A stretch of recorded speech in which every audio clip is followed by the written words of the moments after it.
Preghiera per le anime dei defunti. Insegnata da Gesù alla Valtorta. Nel nome del Padre e del Figlio e dello Spirito Santo. Amen.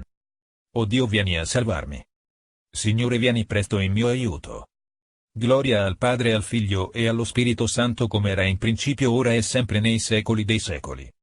Amen.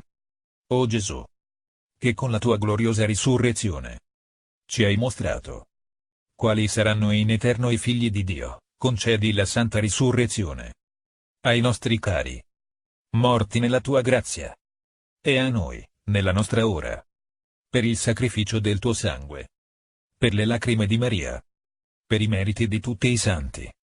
Apri il tuo regno ai loro spiriti, diletti a noi cari, non perduti ma separati.